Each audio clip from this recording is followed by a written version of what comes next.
दिल्ली चुनाव के बीच बीजेपी का बड़ा मास्टर स्ट्रोक। नुपुर शर्मा को बीजेपी देगी चुनाव लड़ने का मौका। आप नेता गोपाल राय के खिलाफ नुपुर शर्मा को उतार सकती है बीजेपी। नमस्कार, मैं अंजलि मिश्रा, स्वागत है आप सभी का हमारे चैनल में। दिल्ली विधानसभा चुनाव की तारीखों का ऐलान हो चुका है। 5 तारीख को वोटिंग और 8 तारीख को रिजल्ट आ जाएंगे। इसके बीच ही अब बीजेपी ने बड़ा मास्टर स्ट्रोक खेल दिया है और ये बड़ा मास्टर स्ट्रोक उन्होंने नुपुर शर्मा को चुनाव लड़ने का मौका देने के साथ कर दिया है। जी हाँ, बिल्कुल सही सुना आपने। दिल्ली चुनाव के बीच इस वक्त नुपुर शर्मा का नाम काफी ज्यादा ट्रेंड हो रहा है और ये कहा जा रहा है कि बीजेपी नुपुर शर्मा को दिल्ली विधानसभा चुनाव में चुनाव लड़ने का मौका दे सकती है और साथ ही साथ आम आदमी पार्टी के नेता गोपाल राय के खिलाफ नुपुर शर्मा की फील्डिंग की जा सकती है। ऐसे में क्या है ये पूरा माजरा, किस तरीके से नुपुर शर्मा इस वक्त चर्चा का विषय बनी हुई है, आइए विस्तार से जान लेते हैं। तो दिल्ली विधानसभा चुनाव को लेकर जारी सियासी सरगर्मी के बीच नुपुर शर्मा की इलेक्शन लड़ने की चर्चा अब तेज होती जा रही है। कहा जा रहा है कि बीजेपी नुपुर शर्मा को चुनाव लड़ने का दांव खेल सकती है। हालांकि उनकी राह में सबसे बड़ा रोड़ा 3 साल पहले पैगंबर मोहम्मद साहब को लेकर दिए गए एक बयान की वजह से बताया जा रहा है। दरअसल बीजेपी के निलंबित नेता नुपुर शर्मा का नाम पूर्वी दिल्ली की बाबरपुर सीट से चुनाव लड़ने को लेकर सामने आया है। सूत्रों के मुताबिक हिंदू शेरनी नुपुर शर्मा को इसी सीट से चुनाव लड़ने का मौका बीजेपी दे सकती है। केंद्रीय चुनाव समिति की बैठक में करीब 10 से 11 विधानसभा सीटों पर उम्मीदवारों के नाम पर अंतिम चर्चा अभी भी बाकी है और अब इन सीटों पर बीजेपी केंद्रीय चुनाव समिति के बैठक में भी चर्चा होगी। इस बैठक में जेपी नड्डा, अमित शाह भी शामिल होंगे। अब ऐसे में जो मीटिंग है इसमें कई नामों पर चर्चा हो चुकी है और कहा जा रहा है कि आज का दिन भी काफी ज्यादा अहम है क्योंकि आज के दिन बीजेपी की ओर से उम्मीदवारों की दूसरी सूची जारी हो सकती है कभी भी। बता दें कि दिल्ली में बाबरपुर विधानसभा सीट से लगातार 2 बार चुनाव गोपाल राय जीत चुके हैं और वो बाबरपुर सीट से सिटिंग एमएलए भी हैं। गोपाल राय दिल्ली सरकार में कैबिनेट मंत्री के साथ दिल्ली आप के प्रभारी भी हैं और उन्हीं की सीट से बीजेपी नेता नुपुर शर्मा का चुनाव लड़ने की बात सुर्खियों में है। कांग्रेस और आप नेता सहित दिल्ली वालों को इस बात का इंतजार है कि आखिर बीजेपी नुपुर शर्मा को चुनाव लड़ाती है या नहीं, क्योंकि कहा जा रहा है कि ये गोल्डन अपॉर्चुनिटी है और बीजेपी का मास्टर स्ट्रोक हो सकता है। और ऐसे में आपको बता दें कि 3 साल से एक्टिव पॉलिटिक्स से नुपुर शर्मा दूर है। नुपुर शर्मा जून 2022 तक बीजेपी की राष्ट्रीय प्रवक्ता रह चुकी थी और ऐसे में एक चैनल पर वह बीजेपी की ओर से बहस में भाग लेती हैं, लेकिन जून 2022 में उन्हें पैगंबर मोहम्मद और उनकी तीसरी पत्नी आयशा की उम्र के बारे में टिप्पणी की वजह से बीजेपी से काफी लंबे समय तक जो है सस्पेंड कर दिया गया था। तब से वो ना तो एक्टिव पॉलिटिक्स में है, ना ही न्यूज चैनलों पर बहस में दिखाई देती हैं। अभी उनके सस्पेंशन का भी 3 साल बचा हुआ है। नुपुर शर्मा की टिप्पणी का कोई मुस्लिम देशों ने, जो है आपको बता दें कि नुपुर शर्मा की टिप्पणी का कई मुस्लिम देशों ने विरोध किया था और ऐसे में दिल्ली के लोग का इस इंतजार में है कि बीजेपी उन्हें टिकट देती है या नहीं। अगर टिकट देती है तो किस सीट से वो चुनाव लड़ेगी और ये बीजेपी की दूसरी सूची जारी होने के बाद ही साफ हो पाएगा। यानी बीजेपी की जो सेकेंड लिस्ट आज आ सकती है इसमें नुपुर शर्मा का नाम हो भी सकता है, नहीं भी हो सकता है। अब ऐसे में आपको बता दें कि 4 जनवरी को बीजेपी ने पहली सूची जो है अपनी जारी की थी। तो दिल्ली विधानसभा की 70 सीटों में से 29 प्रत्याशियों के नाम का ऐलान बीजेपी ने 4 जनवरी को किया था। 41 सीटों पर उम्मीदवारों के नाम का ऐलान होना बाकी है। बीजेपी के घोषित उम्मीदवारों में 7 आप और कांग्रेस छोड़कर आने वाले हैं। पहली सूची में शामिल प्रत्याशियों में से अधिकांश को विधानसभा चुनाव 2020 में भी टिकट मिला था और फिर से यानी 2025 के इस विधानसभा चुनाव में भी उन्हें मौका मिलेगा। अब ऐसे में दिल्ली की सियासत में कई सारे मुद्दे चल रहे हैं। कुछ अहम मुद्दे हैं जिनकी चर्चा लगातार हो रही है, कुछ ऐसे मुद्दे जिन्हें लेकर लगातार अगर आप कहेंगे कि बयानबाजियों का दौर देखने के लिए मिल रहा है। जैसे हाल ही फिलहाल में वोटर्स को लुभाने के लिए अरविंद केजरीवाल जो है कई सारे टैक्टिक्स अपनाते नजर आए। पहले महिलाओं के लिए सम्मान निधि के तहत 2100 रुपए, उसके बाद पुजारी और ग्रंथियों के लिए 18,000 रुपए, उसके बाद अब जाट वोटर्स को भी अपनी तरफ खींचने के लिए उनके आरक्षण की बात कर रहे थे।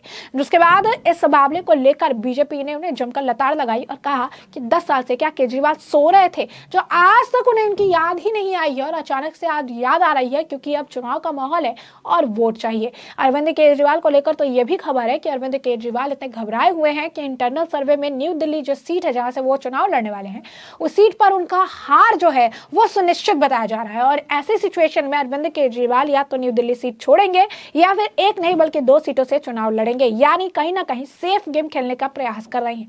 हाल फिलहाल में केजरीवाल भी अपने बयानों को लेकर काफी सुर्खियों में रहे। पूर्वांचलियों के लिए जिस तरीके के आपत्तिजनक शब्दों का इस्तेमाल अरविंद केजरीवाल ने किया, इसे भी बीजेपी ने बहुत बड़ा मुद्दा बनाया था और अब जाट के मुद्दों पर भी बीजेपी इन्हें जमकर घेरती नजर आ रही है। जरा सुनिए किस तरीके से बीजेपी ने जाट मुद्दे पर अरविंद केजरीवाल की बखिया उधेड़ी। अब अचानक 5 जनवरी को आतिशी जी जब चिट्ठी लिखती हैं तो आतिशी जी से हमारा सवाल है कि अपने आप को सबसे पढ़ा लिखा मुख्यमंत्री बताने वाले अरविंद केजरीवाल जी, आरक्षण देना राज्य का सब्जेक्ट होता है। राज्य सरकार को आरक्षण अगर वो किसी जाति को किसी वर्ग को दिलाना चाहते हैं तो सबसे पहले विधानसभा में अपना प्रस्ताव रखना होता है। प्रस्ताव पास होने के बाद कैबिनेट नोट बनता है और फिर उस कैबिनेट नोट को सेंट्रल गवर्नमेंट के पास भेजा जाता है और उनसे रिक्वेस्ट की जाती है कि इस जाति को आप आरक्षण दे दीजिए। पिछले 10 सालों के अंदर दिल्ली में आम आदमी पार्टी की सरकार थी। इन 10 सालों में कभी कोई चर्चा भी इस विषय पर दिल्ली विधानसभा में नहीं हुई। और पिछले 10 सालों की जब हम बात करते हैं तो उनके पूर्व मंत्री कैलाश गहलोत जी ने, जो कि अब उनकी झूठ और षड्यंत्र की राजनीति से दुखी होकर पार्टी छोड़ चुके हैं, उन्होंने इस बात को आपके सामने कंफर्म किया कि उन्होंने 2-3 बार दिल्ली के पूर्व मुख्यमंत्री को कहा कि दिल्ली के जाटों को भी केंद्रीय आरक्षण में शामिल कराने का प्रक्रिया हमें करनी चाहिए। बहुत दुख के साथ कहना पड़ रहा है कि जाटों के नाम पर जो व्यक्ति राजनीति कर रहे हैं, उन्होंने कभी दिल्ली में जाटों के हक की आवाज विधानसभा में नहीं उठाई। मैं जाट हूं, मैं जाट की बेटी हूं, मैं जाट की बहू हूं, मैं जाट समाज से आती हूं। मुझे आज इस बात की बहुत तकलीफ है कि आपने हमारा हक नहीं दिया। ये बात तो एक तरफ, आप हमारे नाम पे दिल्ली में भ्रम की राजनीति करना चाहते हैं। हम दिल्ली के जाट इस बात को समझते हैं कि ये जो प्रोसेस नहीं हुआ वो आपकी वजह से नहीं हुआ। जब केंद्र सरकार में कांग्रेस थी और भाजपा सत्ता में नहीं थी केंद्र में, तब भी केंद्र सरकार से कई बार जाटों को आरक्षण देने की मांग भारतीय जनता पार्टी ने की है।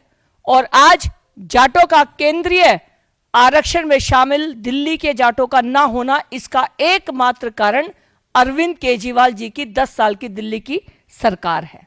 साथियों, ये जो जाट प्रेम है ये इसलिए जाग रहा है क्योंकि हरियाणा में भी जाटों ने भारतीय जनता पार्टी का समर्थन किया, उत्तर प्रदेश में भी समर्थन किया और अब दिल्ली में भी आज जाट समुदाय हो या 36 बरादरियां हो, वो विश्व के सबसे लोकप्रिय नेता, देश के यशस्वी प्रधानमंत्री माननीय नरेंद्र मोदी जी के नेतृत्व में आज बिल्कुल एक साथ खड़े हैं और दिल्ली में भारतीय जनता पार्टी की सरकार बनने जा रही है।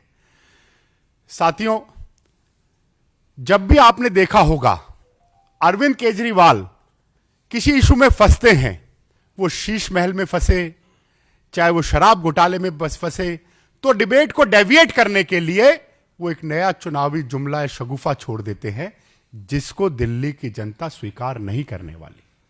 हमें गर्व होता है और गर्व हो भी क्यों ना, क्योंकि माननीय प्रधानमंत्री जी के अथक प्रयासों से आज हमारे समाज के, हमारे गांव देहात के बच्चे बच्चियां, चाहे उसमें मनु बाकर हो, चाहे उसमें अमन सरावत हो, जब ओलंपिक में तिरंगे झंडे की शान बढ़ा रहे होते हैं तो हमारा सीना चौड़ा होता है और हमारा माथा ऊंचा होता है। साथियों, अगर देश में ओबीसी के लिए, जाट समाज के लिए, किसानों के लिए किसी ने काम किया है तो नरेंद्र मोदी जी की सरकार ने काम किया है। अरविंद केजरीवाल सिर्फ चुनावी जुमले छोड़ते आते हैं और कुछ नहीं करते हैं। साथियों, जब भी अरविंद केजरीवाल को अपनी विफलताओं से मिलना हो तो मीडिया का और बाकी लोगों का ध्यान किस तरह भटक जाए, वो नए नए बिंदु हमारे सामने लेके आते रहते हैं। साथियों, मैं सभी चैनलों के माध्यम से अरविंद केजरीवाल जी से पूछना चाहता हूं कि पहली बार जब एनडीएमसी के वाइस चेयरमैन जो एक जाट समाज से आते हैं, एनडीएमसी में माननीय प्रधानमंत्री जी के द्वारा उनको नॉमिनेट करने के लिए फाइल भेजी गई, तो अरविंद केजरीवाल की दिल्ली सरकार थी। मैं ऑथेंटिकली कह रहा हूं, उसको चैलेंज करता हूं अरविंद केजरीवाल जी को, उन्होंने उसको रोक के रखा। तो ऐसे जितने तमाम इशू हुए, और जब राज्यसभा में माने धनखड़ जी के लिए राज्यसभा में चुनाव की बात थी, क्यों नहीं समर्थन किया? इतना जाट प्रेम था। यह सिर्फ चुनावी जुमला है, चुनावी जुमला है, चुनावी जुमला है। दिल्ली की जनता यह जान चुकी है, दिल्ली की जनता यह पहचान चुकी है कि आने वाले विधानसभा चुनाव में पूर्ण बहुमत से भारतीय जनता पार्टी की सरकार बनने वाली है। तो ऐसे कोई जुमले नहीं चलेंगे। अगर इतना ही प्रेम था तो 10 साल में आपने एक बार भी, जब आपकी पूर्ण बहुमत की सरकार थी, आपने इस आरक्षण की बात नहीं करी। मैं एक बात और पूछता हूं अरविंद केजरीवाल जी, बड़े बड़े पैसे और बाकी चीजें लेके तो शायद राज्यसभा की टिकटें आपने दी होंगी, क्या किसी जाट समाज में किसान परिवार से जन्मे व्यक्ति को आपने राज्यसभा का सदस्य बनाने की आपने बनाया? नहीं बनाया। ये तमाम सवाल हमारे समाज के लोग, हमारे गांव देहात के लोग, 36 बिरादरियों के लोग पूछते हैं, जिनका जवाब और हिसाब देना पड़ेगा। आज आपकी स्थिति वो है कि ना नेता है, ना नीति है, ना नीयत है, और जब निर्णय लेने की बात आती है तो कोविड में शीश महल का निर्णय लेते हो, जब निर्णय लेने की बात आती है तो शराब घोटाला करते हो।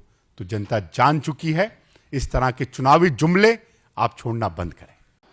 केजरीवाल जी से बड़ा पूर्वांचल विरोधी, जाट विरोधी और हिंदू विरोधी कोई नहीं है।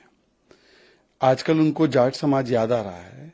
11 साल तक आपने विधानसभा में एक रिकमेंडेशन पारित नहीं किया, एक रेजोल्यूशन पारित नहीं किया कि जाट समाज को आरक्षण मिले। आपकी ओबीसी कमीशन हर स्टेट की होती है जो रिकमेंडेशन देती है, उस ओबीसी कमीशन में मेंबर नहीं है, रिपोर्ट तो दूर की बात है। 11 साल बाद याद आया, और उस पार्टी को बता रहे हैं जिस पार्टी ने दिल्ली को पहला जाट मुख्यमंत्री दिया, साहिब सिंह वर्मा, जिनके लिए आपने लगातार आवेदन और प्रार्थना करने के बाद भी एक समाधि स्थल तक नहीं बनाया। और उन्हीं के बेटे जाट समाज के बहुत ही एक, मैं कहूंगा, कर्मठ नेता को, परवेश साहिब सिंह वर्मा को आपने देशद्रोही कहा।